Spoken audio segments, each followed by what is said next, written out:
નમસ્કાર મિત્રો. આજે આપણે કોઈ રોગ નહીં પણ રોગના પપ્પા, રોગના પપ્પા વિશે વાત કરવાની છે. આજે હું તમને એવી 5 આદતો વિશે જણાવીશ કે જે તમારા શરીર અંદરથી ખોખલું કરે છે. અત્યારે તમને ખબર નહીં પડે પણ આવતા 5 વર્ષમાં 10 વર્ષમાં તમારે હોસ્પિટલાઇઝ થવું પડે અને તમારે વારંવાર 1 વર્ષે 2 વર્ષે વારંવાર હોસ્પિટલમાં બતાવવું પડે. એ પ્રકારની જે ઘરેલું આદત છે એ ચર્ચા કરીશું આપણે.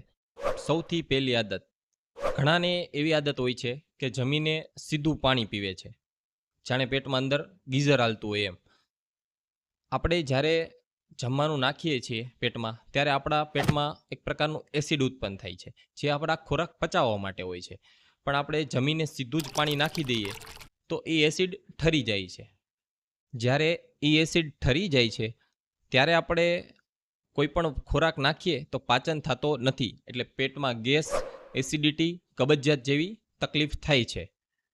એટલે જમીને 30 મિનિટથી 45 મિનિટ પછી જ પાણી પીવું જોઈએ. બીજી આદત આપણી એ હોય છે કે રાત્રે આપણે ખૂબ મોડું જમીએ છીએ અને જમીએ છીએ તોય ચટપટું અને એકસાથે ઘણું બધું જમી લઈએ છીએ.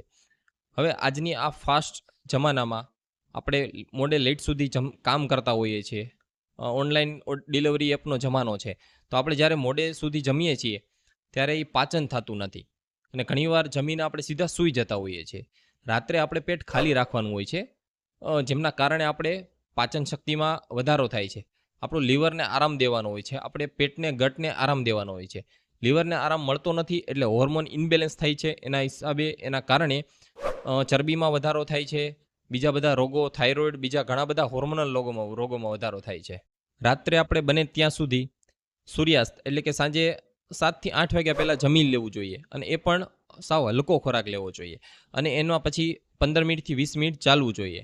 તો જ આપણું શરીર હેલ્ધી અને લાંબા સમય સુધી સારું રહે છે. ત્રીજી અને સૌથી ખરાબ આદત, બેઠાડું જીવન અને મોબાઈલમાં આપણે જે લાંબા સમય સુધી સ્ક્રીન ટાઈમ દઈએ છીએ, સ્ક્રોલિંગ કરીએ છીએ. આજના જમાનામાં આપણે સવારે જ્યારે એક સીટ ઉપર કામ ધંધે બેસીએ છીએ તો લાંબા સમય સુધી આપણે બેઠા જ રહીએ છીએ. આના હિસાબે આપણા હોર્મોનમાં બેલેન્સ વિખાય છે, આપણા સ્નાયુ જકડાઈ જાય છે, આપણું રોગપ્રતિકારક શક્તિ ઘટે છે, આપણું બ્લડ પ્રેશર કંટ્રોલમાં નથી રહેતું, બધું નસો એ સ્નાયુ છે કડક થઈ જાય છે.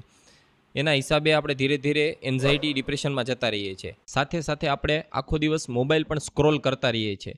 આપણી સ્ક્રીન ટાઈમ એટલો બધો વધારે છે અત્યારે કે આપણા લાંબા સમયે આપણા આંખોને નુકસાન થાય છે, વિઝનને તકલીફ પડે છે અને આપણા ઓલ ઓવર હોર્મોનમાં નુકસાની થાય છે. એટલે રાત્રે આપણને નીંદર પણ નથી આવતી અને એન્ઝાયટી જેવું, ડિપ્રેશન જેવું લાગે છે. એટલે જેટલું બને એમ આપણે દર કલાકે 5 મિનિટ ઊભા થઈને સ્ટ્રેચિંગ કરવું જોઈએ અને થોડું આપણે જ્યાં કામ કરતા હોય, કામ કરવાની જગ્યાએ થોડું હલનચલન કરી રહેવું જોઈએ. ચોથી આદત, ખાસ કરીને આપણી ગુજરાતી થાળીમાં પ્રોટીનનો ઘણો બધો અભાવ હોય છે. આપણે નકરું કાર્બ જ જમતા હોઈએ છીએ. આપણા થાળીમાં ન કઠોળ હોય, ન બીજું કાંઈ વેજીટેરિયન હોવાના હિસાબે ન બીજું કાંઈ હોતું હોય. એટલે ઘણીવાર આપણે 30-35 પ્લસ જઈએ છીએ તો આપણા ગોઠણના દુખાવા શરૂ થઈ જાય છે, સાંધા દુખાવા શરૂ થઈ જાય, પાછળ બેક સાઈડમાં દુખાતા. ઘણા બધા પેશન્ટ આવીને એમ કહેતા હોય છે કે ડૉક્ટર સાહેબ, હું તો કંઈ કરતો જ નથી તોય મને અત્યાર સુધીના ગોઠણ કેમ દુખે છે? તો આમાં કેલ્શિયમ, B12ની ઉણપ આવે છે, કારણ કે આપણે પ્રોટીનનો સોર્સ લેતા જ નથી. એટલે આપણા દરેક ટાઈમમાં જમવામાં આપણે ચણા, મગ, કઠોળ ઉમેરવું જોઈએ, પ્રોટીનનો સોર્સ ઉમેરવો જોઈએ.